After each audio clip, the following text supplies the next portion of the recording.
in your folders. If you've got a question about something, write it down. We will pick them up sometime after lunch, and then we'll have a session toward the end regarding that. You young men that want to lead a song tonight, there are forms in the back at the table. Fill them out, and we will need them right after lunch so we can get all the songs loaded in for this evening.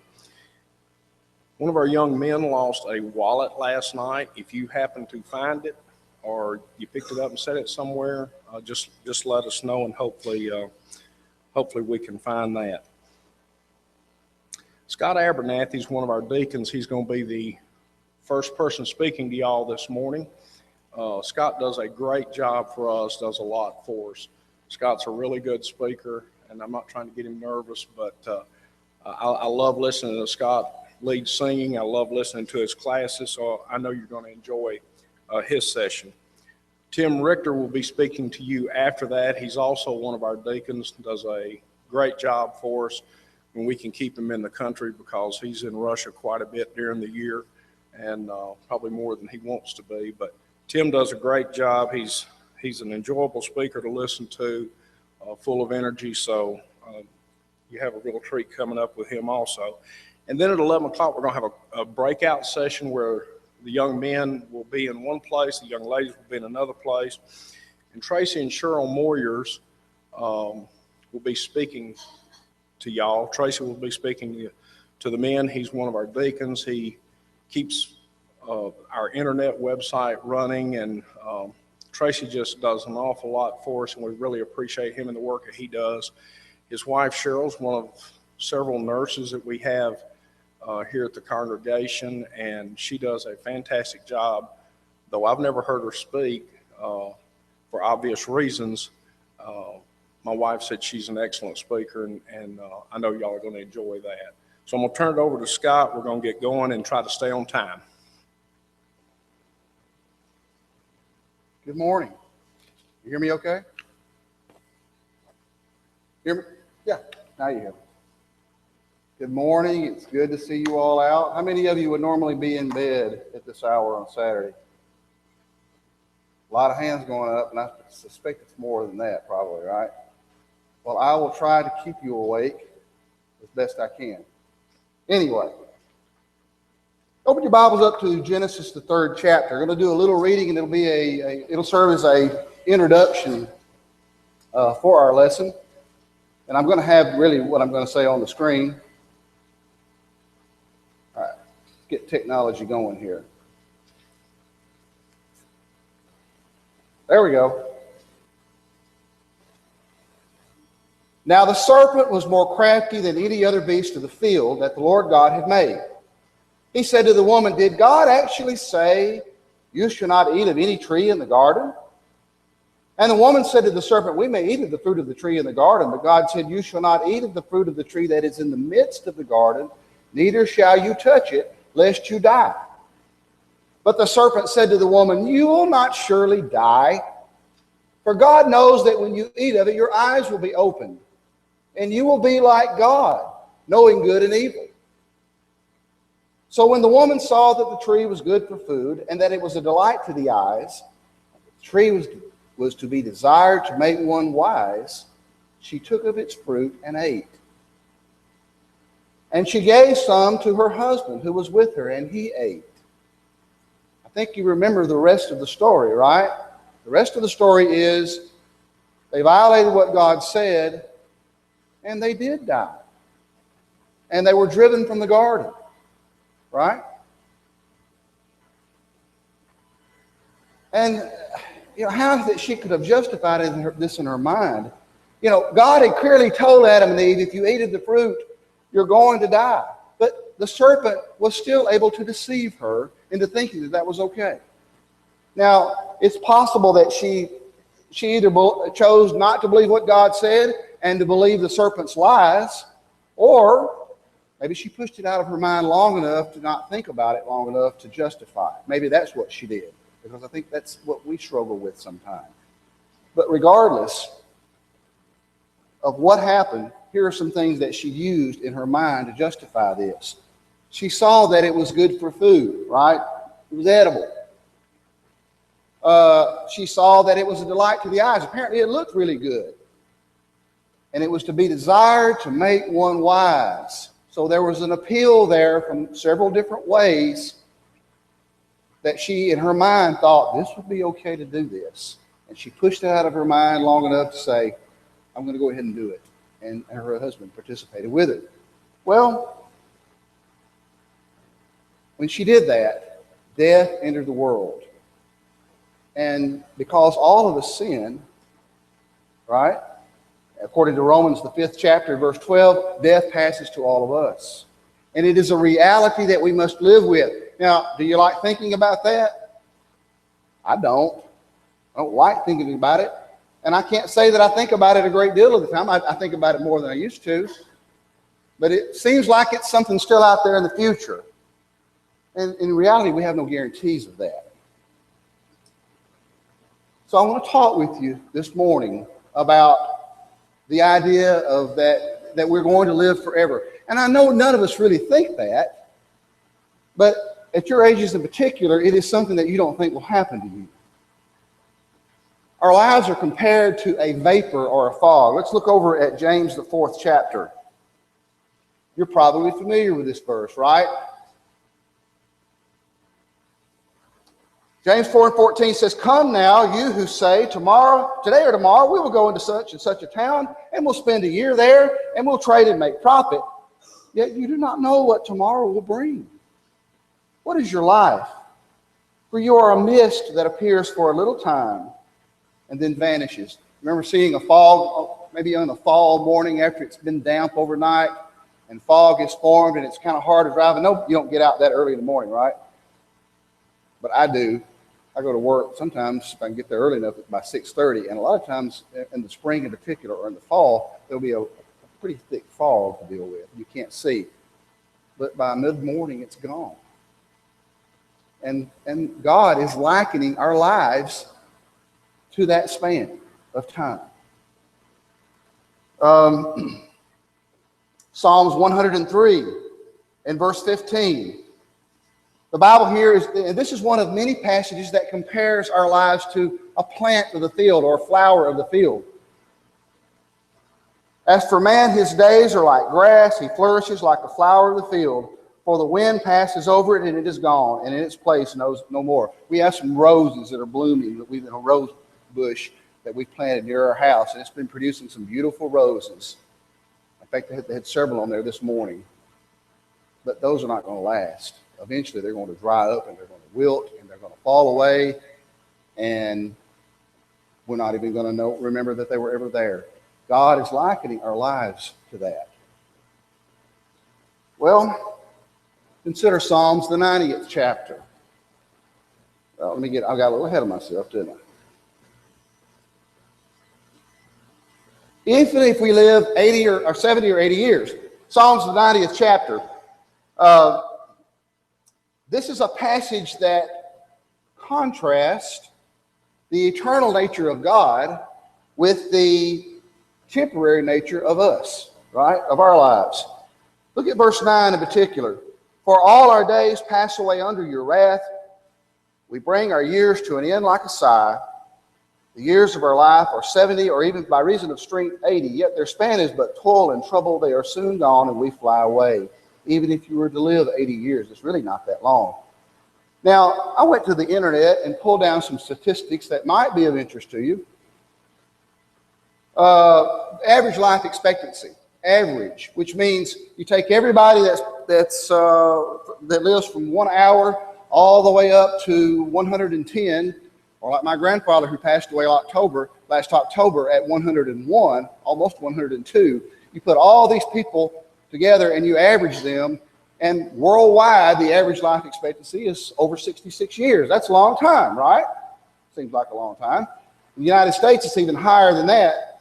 Let's all move to Monaco, right? Live almost 90 years. That's the average, see? Let's stay away from Angola. And again, this includes everybody.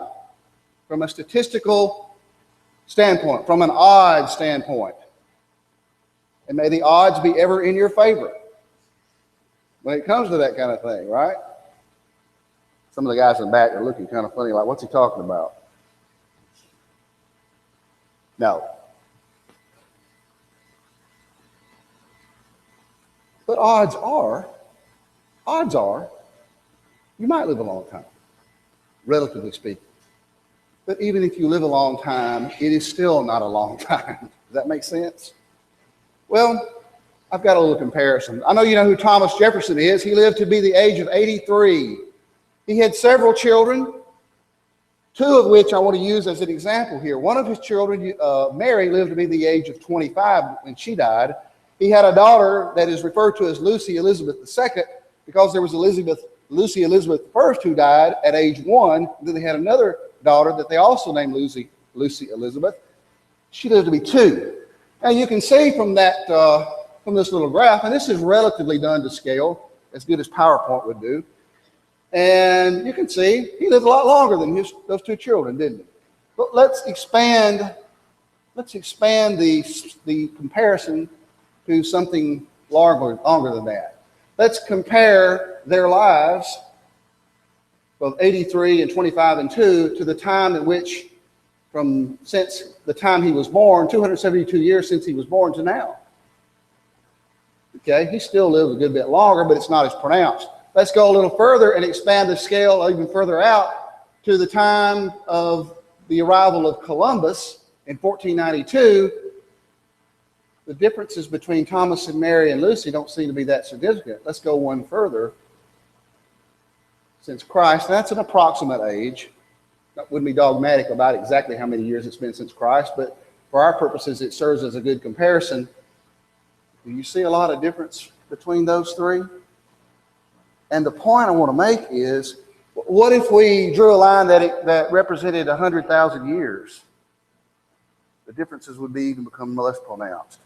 The point I want to make is, even if we live a long time here on earth, relatively speaking,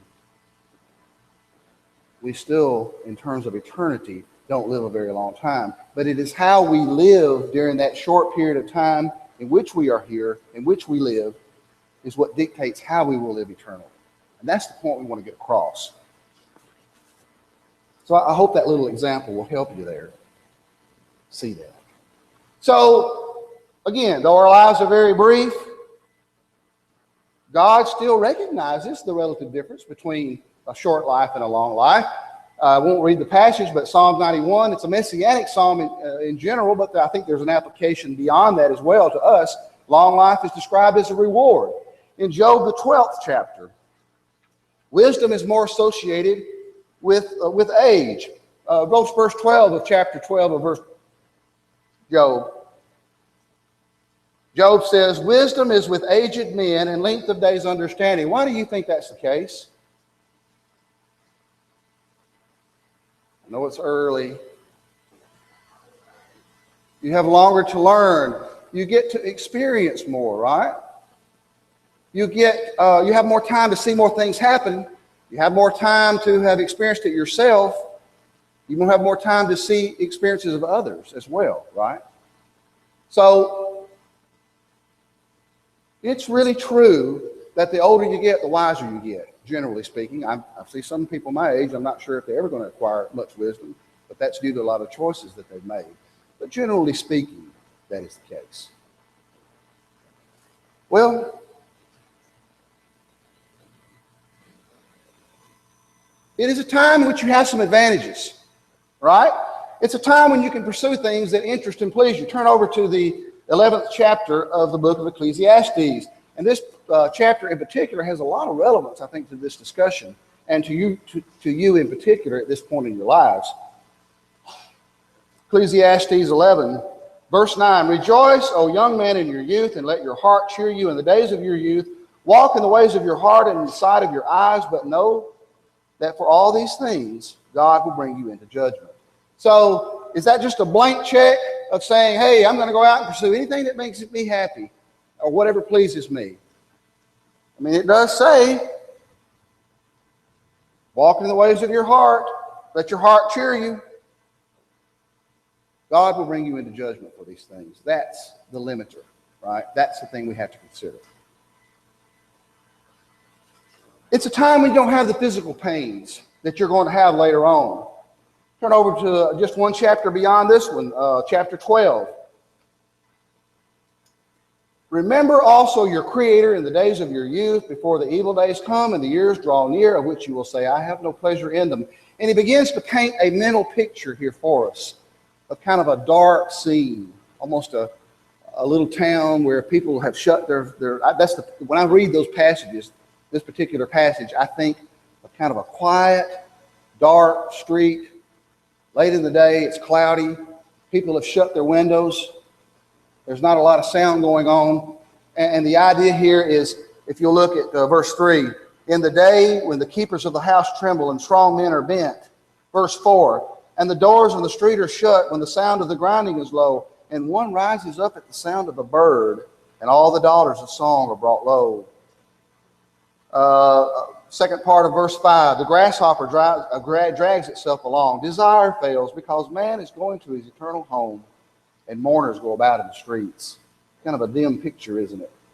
And look at the analogy here in verse 6. And a lot of people think these are actually references or analogies to parts of the body. I'm not sure if that's the case, but I can get the point. Before the silver cord is snapped, or the golden bowl is broken, or the pitcher is shattered at the fountain, or the wheel broken at the cistern, and the dust returns to the earth as it was, and the spirit returns to God who gave it. He's painting a picture of there's a time coming when things won't work as well, and you will not have the ability to live then as you do now. But what he is saying is, what does he say to remember during all that? Very first verse. Remember your Creator in the days of your youth before these days come. Don't wait until those days come to decide to start living righteously and live for God. That's the point that he's making. It is a time when you won't have the financial obligations that you'll have later. You know, most of you are relatively young. You don't have families of your own. So you don't have those obligations to take care of children. And probably most of your parents are not yet at an age where you need to help take care of them. That time is coming. And you'll need to meet those responsibilities if that arises. But at this time in age, you're probably not going to have that. So you've got some advantages. You're not as likely to resist change. The older you get, the harder it's going to be to change. I don't have a good explanation for that, but I can see it in my own body. I can see it in my own life. Sometimes you get a little older and your body don't work as well, and you just don't want to go to the trouble that you once did to do things. So the example I have here, and thanks to Steve Klein for helping me find that example, Barzillai. You remember who he was?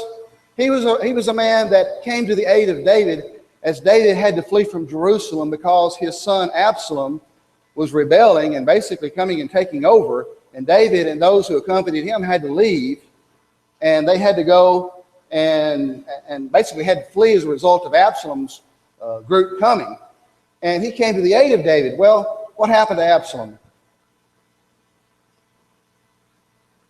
He died, right? He died young. And when David was making his way back after that rebellion was put down, he saw Barzillai and basically said, Barzillai, I want you to come back and live in Jerusalem with me. I'm going to take care of you. I'm going to provide your food. And Barzillai didn't want to do that because he was 80 years old and he was old and he wanted to stay in his own town and he wanted to die there. He said, I can't really enjoy those things anymore. You're resistant to change when you get older. And the other thing I want to mention here, and I hope that you won't have to do this, but you can recover from mistakes. And what I mean is, there are some that I've seen over the years. It happened when I was a teenager, and it's happened every time since. Some who make pretty big mistakes and maybe damage their reputations. You can recover, and you can rebuild your good name, and you'd be surprised at how people forget and how people will respect you for that. Better not to have to do it, but if you have, you can rebuild your reputation because you have some time to do that kind of thing.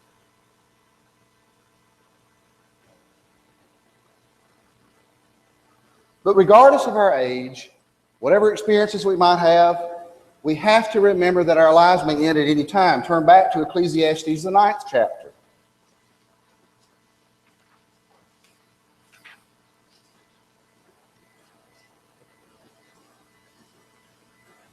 Verse 11. I returned and saw under the sun that the race is not to the swift, nor the battle to the strong, nor bread to the wise, nor riches to men of understanding, nor favor to men of skill, but time and chance happen to them all. For man does not know his time. Like fish taken in a cruel net, like birds caught in a snare, so the sons of men are snared in an evil time when it suddenly falls upon them. We don't know what may happen to us. That could happen at any time. Even though statistically speaking, we may have many more years from that standpoint, we can't count on that. Look over at Proverbs, the 27th chapter. This is going to sound very familiar to the verse we just read from the book of James. It sounds like a companion verse to it. And maybe James had that in mind when he wrote this, of course, by inspiration. It reads, this is Proverbs 27:1. Do not boast about tomorrow, for you do not know what a day may bring. You don't. Back in 1984, the last December of the year, the last Saturday of the year, in the latter part of December, I was standing outside. Let me get myself oriented here. That's east, right? I was standing outside at the McDonald's up here on Highway 31. Now, some of you who are out of town won't know what I'm talking about probably. Most of you will. I'll be a mile from here, if that much. I was standing out there with a friend of mine, and we were talking. And a mutual friend, acquaintance, whatever you want to call him, came up. And he rolled the window down, and he talked for us for a few minutes, and he went on his way. We went on ours and didn't think any more about it. The next morning, I got up and went to church, as I did with my family. And after services, I started going to the car, and an elderly man came up to me. He said, "Did you know, or do you know?" And he called off the name of the young man that had driven up and talked to us for a few minutes. And this was like Saturday night. It was dark. I don't remember what time it was that we had talked to him. And I said, "Yeah, I know him. I just talked to him last night." He said he died last night. And I have to tell you, that still shakes me up. He died. I talked to him no more than a few hours before he died. He had no idea that he was going to die. I had no idea. That was 30 years ago. He was not a Christian. Now, that shook me up. And I remember even going uptown the next day, coming up here, and the guy that was with me, he did the same thing, and we met up and talked about it because it shook us both up. Now, I don't want you to have to act like I'm trying to scare you in one sense. In another sense, maybe I am.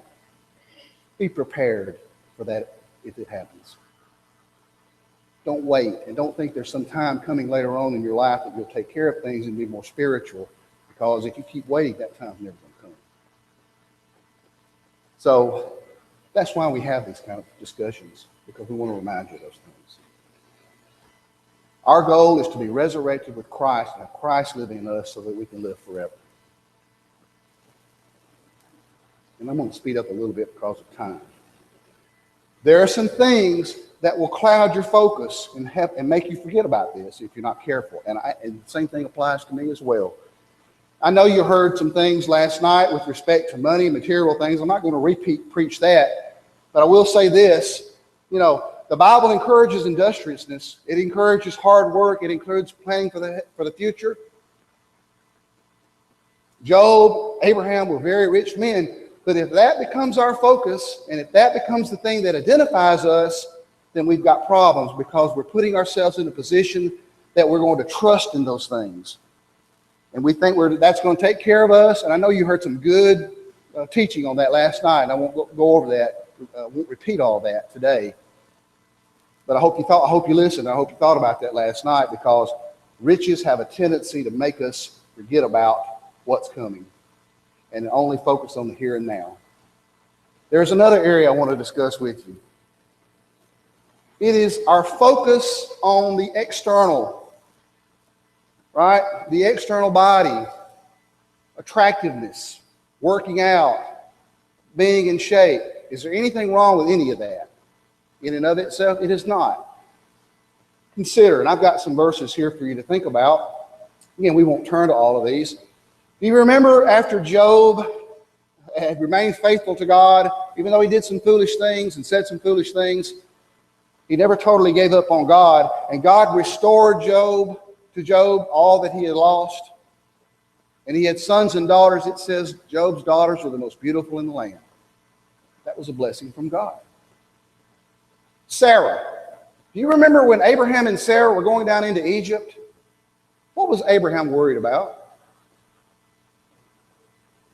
People would kill him to get Sarah. Why were they interested in Sarah? She was good looking, as Paul said. She was very beautiful. She was beautiful. He said that to her, his wife, and the Egyptians said, it uses the term very beautiful in the version that I read. Is that what you think about when you think of Sarah? I don't, not typically.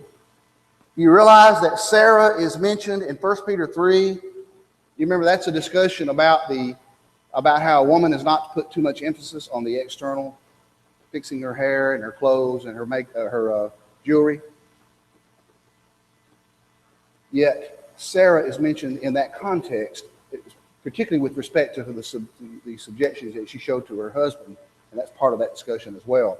But she's cited as an example. A very beautiful woman is cited as an example in that context of one who I believe embodied those characteristics. So it's nothing wrong with being beautiful. There's nothing wrong with doing some things to make yourself more attractive in and of itself. Think about it, the instruction that Naomi gave Ruth, and at the end there's a long story there, but the story of Ruth was such that they went back to Judah. Of course, Ruth by this point was a widow. And Naomi, and they had met Boaz, and Boaz was a man who would be a potential candidate, again, according to the law and the customs of that day, to take her to be his wife.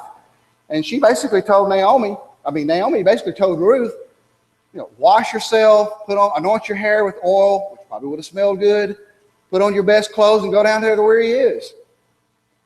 Nothing wrong with it in and of itself. But when that becomes the focus, and that becomes the thing that we're identified by, then we got our priorities out of place. I'm thinking about being in shape. Because it will not last. And I have seen, in the 51 years I've lived, I have seen people, and I can think back of people who were good looking, Paul says. I'm thinking of one in particular. I saw some pictures of her on social media just recently on her husband's site. She was a very pretty girl, raised very similar circumstances as many of you and I. Very pretty girl. But if you saw her today, you would not think that. Because time has a way of leveling that playing field. And she doesn't stand out that much anymore. So if you put your focus on that, you're putting your focus on something that's not going to last. So I hope you're seeing the balance there. It's okay if you're fortunate enough to be attractive, but don't rely on it. And don't make your choices based on that kind of thing. The benefits of physical exercise are limited. What does it say in 1 Timothy 4 and verse 8? Body exercise profits little, but what about godliness? Godliness is good. It profits not only in this life, but the life to come. It's like making an investment, right? You're going to throw your money into an investment that's going to pay off, or you're going to throw your money into one that's not going to pay off. Put it in godliness, because that will pay off. But I've seen a lot of people that I've known over the years who've gotten caught up in sports and ball, and a lot of them today will be on ball fields today dragging their little kids play 3 and 4 games in a day, and some of them will turn around and do it tomorrow and not worry about church services or worshiping services, or if they do, it'll be some farce of a service in a hotel room that's really not that meant, really is not that good, because their priority is on ball. Here's another area.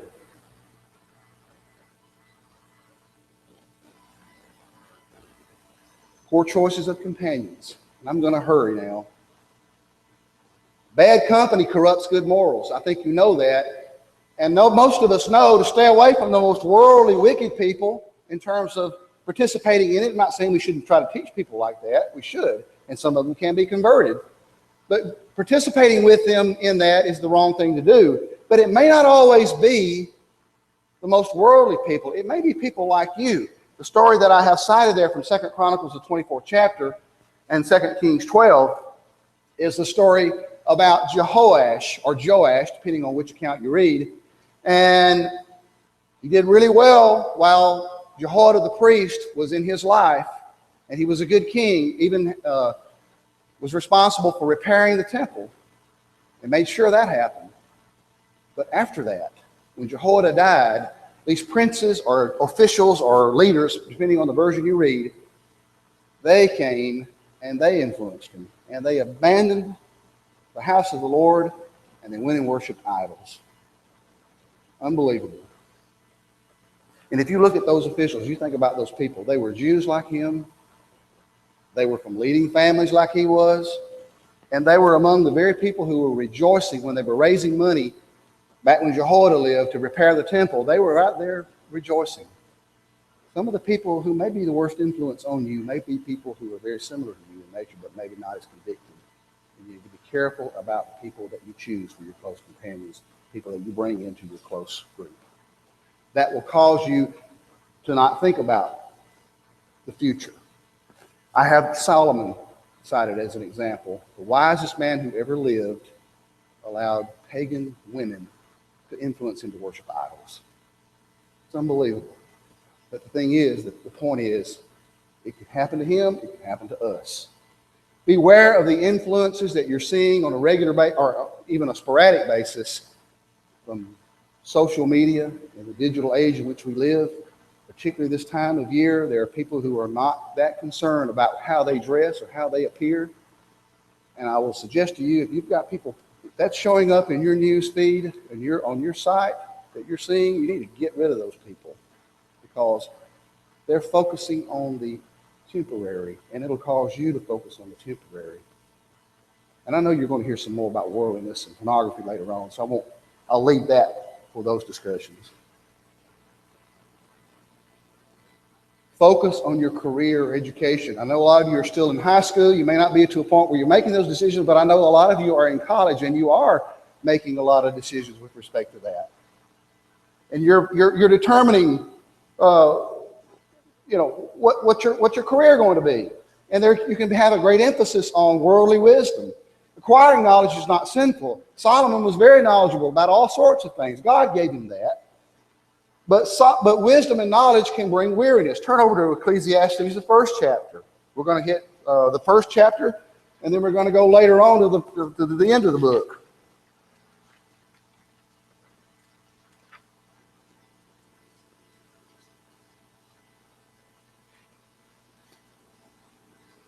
Verse 16. I thought I had this in my notes. There it is. For in much wisdom is much vexation, and he who increases knowledge increases sorrow. Chapter 12 and verse 12, of the making of many books there is no end, and much study is a weariness of the flesh. You're in college, you probably felt that way a few times, haven't you? I remember feeling pretty weary studying as well. 1 Corinthians 1 tells us, not many wise, not many important people are called. So be careful as you go out into the world and you advance in terms of your education and careers. You need to be careful that that does not influence you into forgetting about what's really important and forgetting that you are only here for a few short years, but how you live is going to dictate how you spend eternity. So, all of our decisions and goals have to be made with this thing in mind. And these are just a few. What will my career be? Is it going to be one that I can worship God? What will I choose? Who will I choose for my companions or mates? Am I going to base it just on the pretty girl? Pretty girl may not be the one that helps you get to heaven. Right? Or the guy with the great career ahead of him that's going to have money for you to use and travel and have a big house. That may not help you get to heaven. My priorities, the entertainment, how I dress, all of that has to be shaped, molded, and formed through the understanding of that I am temporary.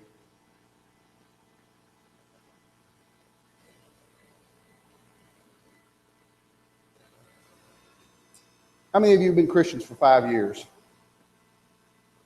About 10. You know, and not as many hands went up then, but I bet a lot of you are probably between 5 and 10. I know some of you are younger, and that's okay. 5 years is a while. 7 years is a while, and it's long enough to gain some maturity as a Christian. And God expects us to do that. Establish high principles of godliness now. Don't wait and think you have time to do it later on. Your conscience may be set like concrete in a few years if you don't do it now. That has happened to so many. I can look back and think about people that I knew who were not very wise in some of the choices that they made in terms of their companions, in terms of who they chose to marry, in terms of where they went in life. And some of them have made disasters of their lives. And many of them were just like you. Some of them actually sat right in here. And they've made disasters of their lives. The decisions you're making now, some of you in 5 or 10 years, some of you in 10 years, many of you may be parents. And you'll be setting the spiritual tone for your family. And you're going to have little children who are dependent upon you to set that tone. So choose wisely now. Choose wisely now. Last few thoughts. I'm a little over time. I hope that's okay. We have an appointment with death. And I know we've already read Ecclesiastes 11. Hebrews 9, we're once appointed a man to die, then comes the judgment. Don't wait. Don't think you've got plenty of years to get things straightened out. Remember, man's purpose, fear God and keep his commandments. This is the whole of man.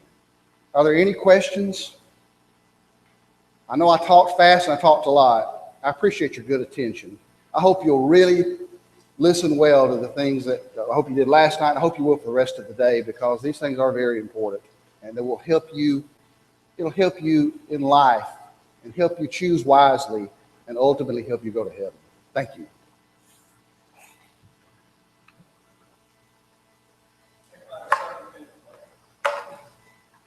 Second minute break.